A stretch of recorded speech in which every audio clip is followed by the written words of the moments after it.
I just pulled into the ranch here. I got a few little jobs that I need to do today, and I'm starting to notice that fall is upon us. And one of the ways that that becomes really evident, at least where I'm at, is by looking at this. Now, do you see that? There are a ton of birds parked on the barbed wire of this fence. There's some crows down at the end, and they are all looking intently at the rice field. Let me show you why. In the next couple weeks or month, I would say, this road will be almost nothing but crawdad shells and tails. And the reason for that is that they're starting to drain the rice fields off. See, all summer, these rice fields will be sitting with about 2 or 3 inches of water out there. And as we start nearing maturity of the plant and time to harvest, they have to drain the water off of the field to not only dry the plant out, but to also dry out the field enough so that they can get equipment out there. As they drain these fields off, the crawdads start looking for somewhere else to live, so they will all start to migrate across this road pad, and a lot of times they try to get out in the pasture. Boy, it just looks like a crawdad massacre out here, and I guess if you like crawdad, it's kind of sad, but if you like birds, it's actually kind of a neat thing because, boy, they just love to eat these things. Oh, this guy hasn't been caught yet.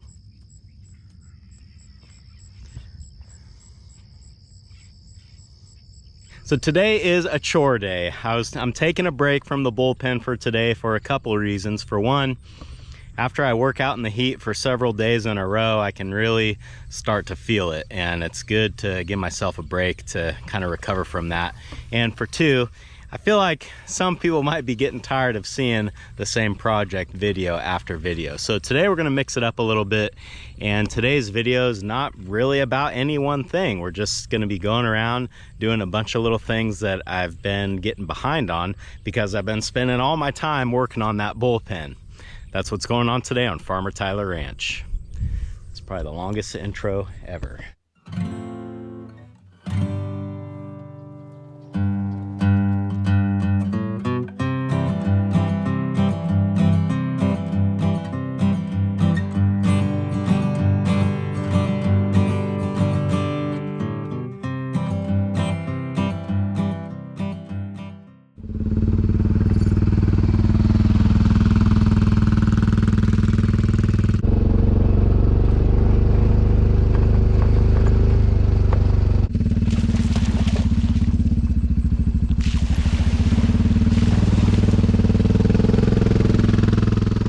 First thing on the to-do list today is I need to move fences. What a surprise. And I say that, I guess you guys don't see it that often. If I filmed every single time I moved the fence, it'd be in every video, pretty much.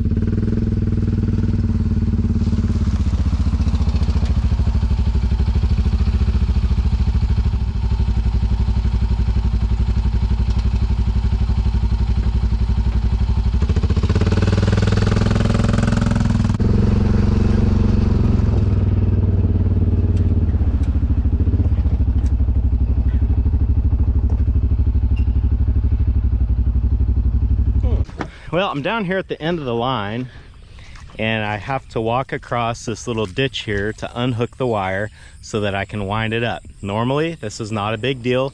Got rubber boots, no problem. The difference is, like I mentioned before, because they're draining the rice fields, the ditch on my property is part of that drainage system. So when the guys drain the rice fields, this ditch will flood, and you can see a lot of this that you're seeing is not irrigation water. This is water that came out of those rice fields. So the reason that I'm telling you all this is because now this ditch is really deep, and I feel like I wish I had some hip waders to walk across it.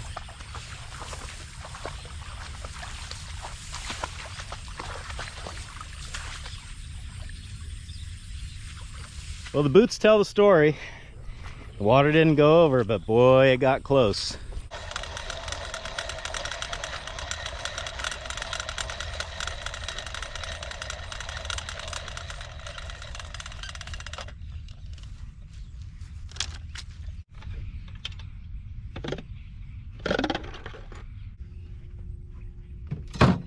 One problem that I've always had with my electric fence is getting across this ditch down here at the end of the property. Last year, I tried to do this with T-posts and plastic insulators, and the problem with that is that the plastic insulators aren't really meant to have that up and down force on them, so they would end up breaking, and then you have a metal T-post in the ground that would end up shorting out the fence. So I didn't want to do that this year. This year, I just ran my fiberglass posts across the ditch, and I think I like that better than T-posts, but they still have their problems. You can see that, you know, again, they're not really meant to have this up and down force on them. They bend over, sometimes they pop out of the mud because the wire's pulling up on them. And to be honest, these are not really ideal for this situation either. So today, in an effort to fix this problem, I'm gonna put in some of these Gallagher insulated line posts. I would describe these as like a hybrid in between a T-post and a fiberglass post. And I think they're actually gonna suit my needs for this application to a T. The nice thing about them is that they're thick. So they're a lot thicker and less bendable than the fiberglass post, but because they are plastic, there's no risk of them grounding out the wire.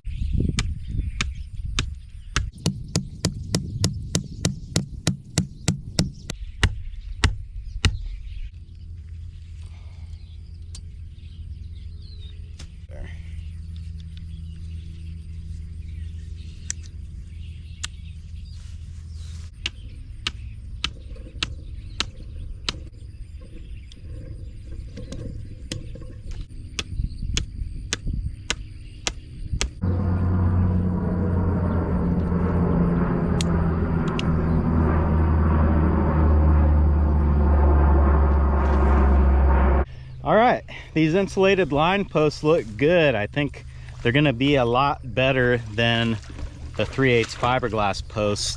And it's just because of the varying terrain that I'm trying to run the wire through. If you're on nothing but flat ground, the fiberglass posts are fine, but you know, the way we're going up and down here and in the mud, these insulated line posts they look to be like they're gonna be the ticket.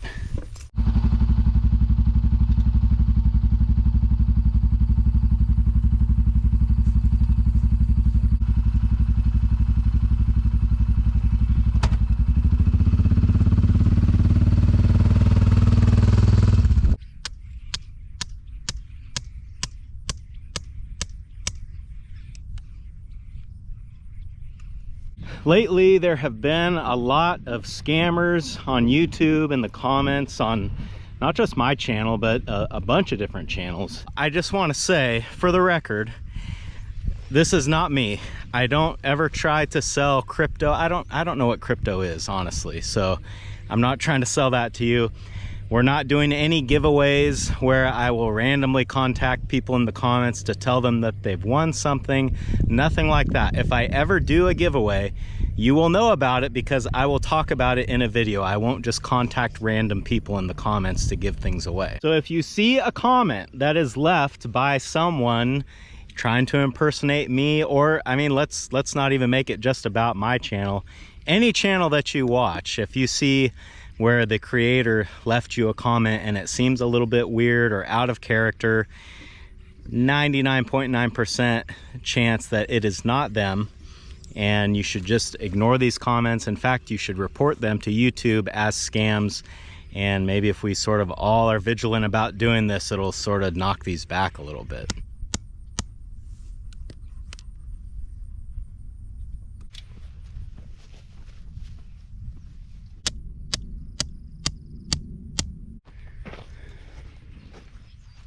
Oh, there you are. I was wondering where you got off to. You found a shady spot, huh? Hot wire fences are done. Let's go see what other kind of trouble we can get into. Good girl.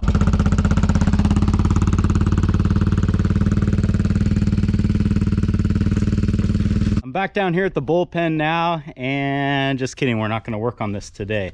But there is something down here that I do kind of need to take care of, and it's not really related to the bullpen itself, but it's I guess they kind of go hand in hand. So Right now I'm standing on a cement slab that has been here since back when Grandpa raised sows in this barn.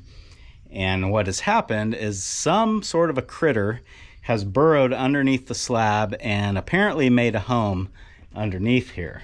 This is a problem because whatever this critter is, it has pulled a bunch of dirt out from under the slab and kind of made a pile here out in the open. And then when you walk on the cement, it sounds hollow. So I very much hesitate to like drive a tractor up on here because I think that it'll crack the cement. It's not uncommon for rats to burrow like this, but this hole, to me, it looks a little bit bigger than what a rat would make.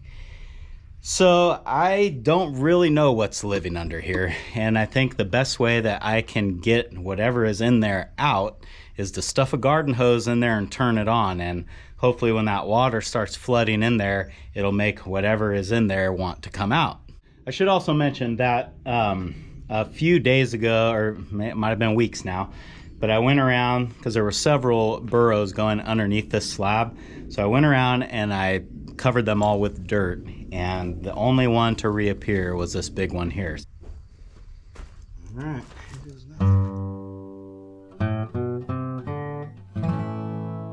Well, I've been at this for a while. I consider myself a pretty patient person, but man, I just don't have time to sit here all day. So I think either there's nothing in there or the burrow is so big that the water hasn't begun to really start to push it out yet. So I think what I will do is turn the water off, and then I'll go ahead and cover that hole with loose dirt again. And we'll see in the morning if something burrows back out of there, then we know that we definitely got something living in there. But at this point, I'm really starting to question whether or not there's even anything under this slab.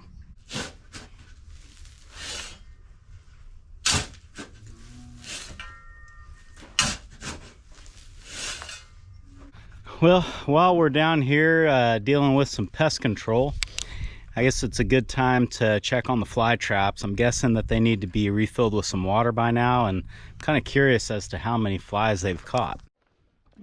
There's a party going on in here. Okay.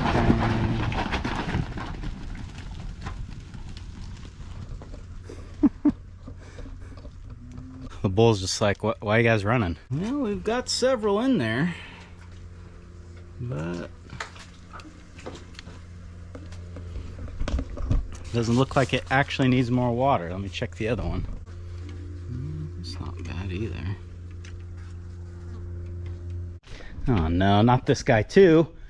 So we got the little four-wheeler running a little while back, and now I kind of want to start to make some modifications to it, and I don't have anything set in stone yet, but I did want to show you guys some of the ideas that I'm working with. First of all, I've got these 2 ammo cans on the front rack, and I'm thinking that these will be perfect for small fencing parts, the hammer that I always carry, and you know, any other kind of junk that I want to put in there, which I'm sure will be plenty. And then on the back rack, I need to sort of extend this a little bit and make it big enough for Callie to ride. So I'm kind of messing around here with this 1-inch angle iron, playing with some ideas of what size I want this platform to be, and just kind of how I want everything to fit together. So my thought is to make this rack sort of extended back a little ways so that she has a little bit more room to lay, and then I'll use a piece of plywood to lay down and maybe put some padding or carpet on there, I'm not sure. I want to make sure that she has good traction jumping on and off of this thing. But then also I want some sort of a railing to go around the perimeter of that platform. And I was thinking about sort of copying the same style that the factory rack is, using some 1/2-inch pipe. So this would look really cool if I could do the work with my Harbor Freight pipe kinker, but I don't know if it'll make a decent bend on that small of pipe, I should say, on that small of pipe, doing that sharp of a bend. So I want to do a test bend real quick and see if it'll make a good 90, then I think I can make a pretty cool basket for this 4-wheeler.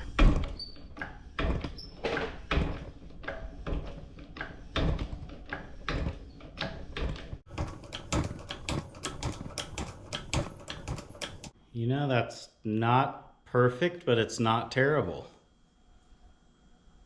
I think I can make that work.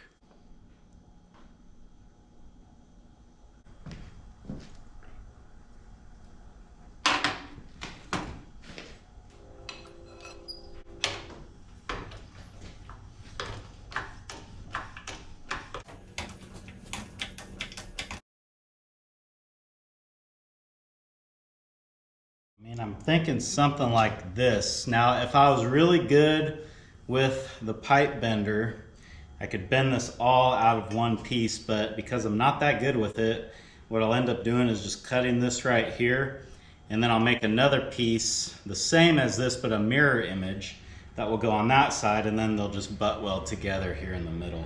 It's the next morning now. I didn't really get any further with the rack on the four-wheeler, but I did just kind of want to show you guys sort of my preliminary process, or kind of how I come up with things. It's not as simple or as quick as just welding stuff together. You know, it takes, for me anyway, a lot of thought and a lot of planning to get things to turn out the way that I want them. So I thought this morning I would bring a couple things full circle that we started doing yesterday, and that is I want to go check on that slab, see if whatever critter was living underneath there has opened that hole back up, and then I thought we would move the cows into their new pastures. Before we move the cows, I need to go through and get all the jumper wires so that my divider portable hot wires are hot.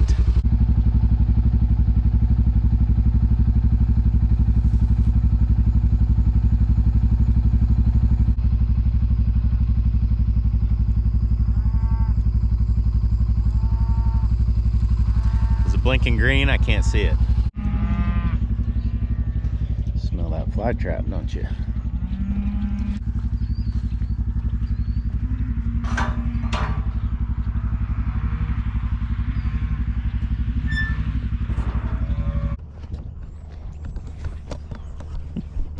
They've been crying at me all morning until I'm walking up to the gate. Now they don't have nothing to say.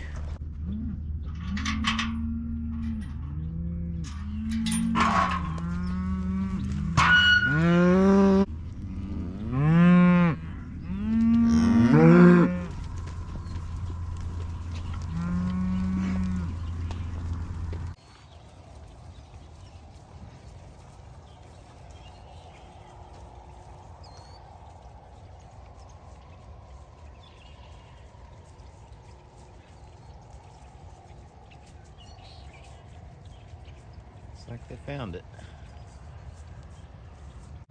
Okay, let's see if there has been any activity down here at the slab.